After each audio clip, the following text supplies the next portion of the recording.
tout le monde vient bien pour la lecture, n'oublie plutôt pas de salle. On va vérifier Oui. que tout le monde est là. Je viens peut-être là.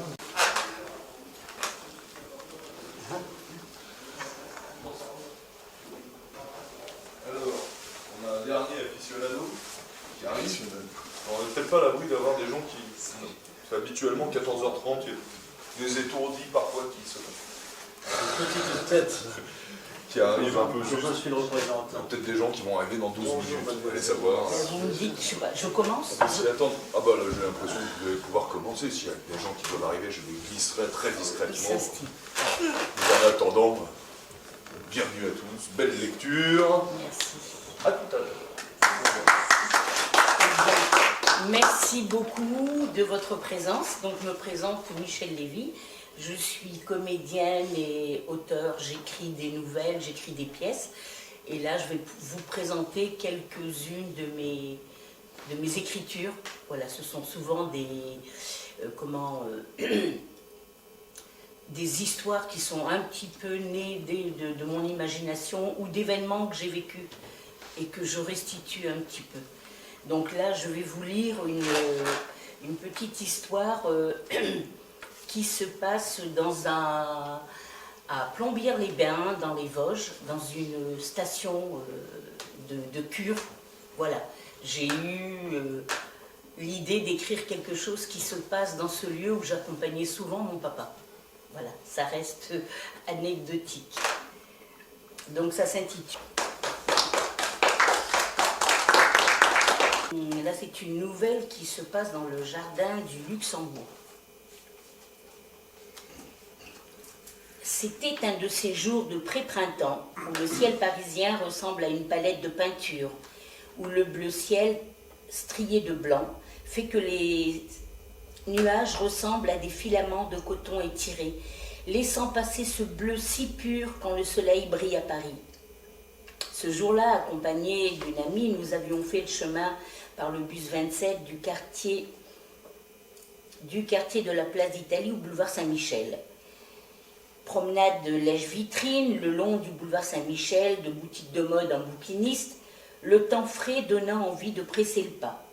Mais qu'il fait bon de se sentir partie prenante de cette ville, le soleil jouant à cache-cache, accompagnant nos bavardages égrenés de fou rire.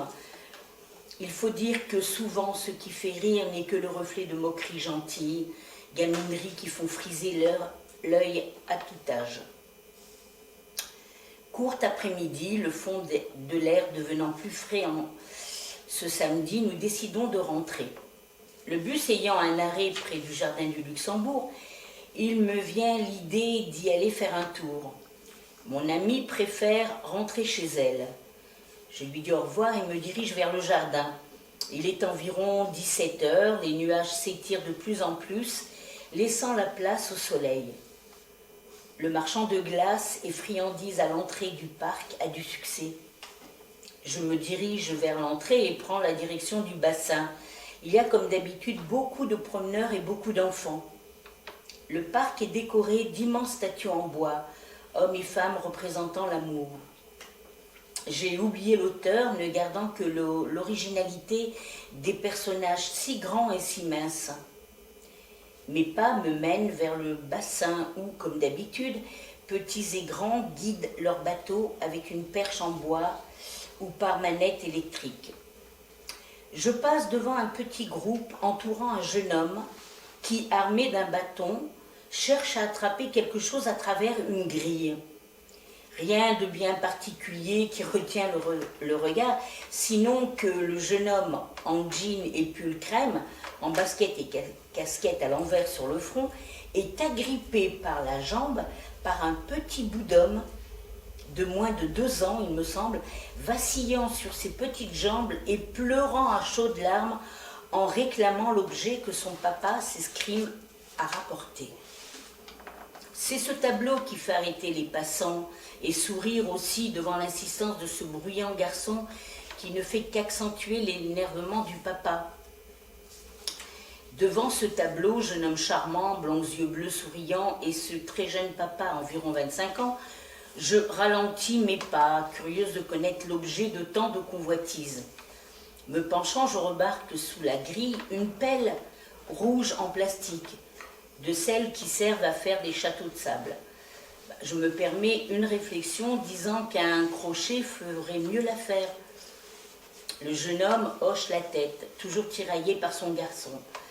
Bon, je lui souhaite bon courage et poursuis ma promenade. Quelques instants plus tard, j'aperçois le même jeune homme venant dans ma direction, cette fois tenant dans ses mains une longue perche équipée d'un crochet au bout. Il passe près de moi et me montrant l'objet en riant triomphant et retourne vers sa grille. Ayant fait le tour du jardin, je me dirige à nouveau vers le bassin pour rejoindre la sortie. Bon, surprise de voir encore ce jeune papa au-dessus de la grille.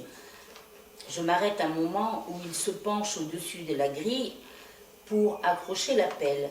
Mais voilà que son portable, rangé dans la poche poitrine de sa chemise, glisse à travers la grille. Perdant patience et essayant de calmer son garçon encore énervé, je le vois se diriger vers une rangée de chaises où une très jeune femme se lève et vient prendre dans ses bras l'enfant, la maman. Au moment de l'incident, la pelle et le portable, ce dernier posant plus de problèmes au papa désormais, elle essaie de trouver une solution. Après des effets infructueux avec le crochet, le papa a l'idée de tirer très fort sur la grille, qui, à sa surprise, se détache. Il ôte facilement avec des hochements de tête significatifs, un peu pour dire « tout ça pour ça depuis une heure, mais bon, tout le monde est content, enfant avec sa pelle et adulte avec son mobile ». Je regardais cela assis sur le bord du bassin, au soleil. Quelle n'est pas ma surprise de voir le bout de chou échappant à la surveillance de ses parents, la pelle à la main se dirigeant vers le bassin d'un air bien décidé. Je me précipite, le voyant déjà passer par-dessus bord. Je le stoppe d'un bras, puis il jette d'un coup la pelle dans le jardin, dans le bassin, en éclatant de rire. Sa maman vient le récupérer. J'ai juste le temps de me pencher et de mon bras, à l'aide d'une branche, de récupérer la pelle, objet de tant de tracas en cet après-midi de mars.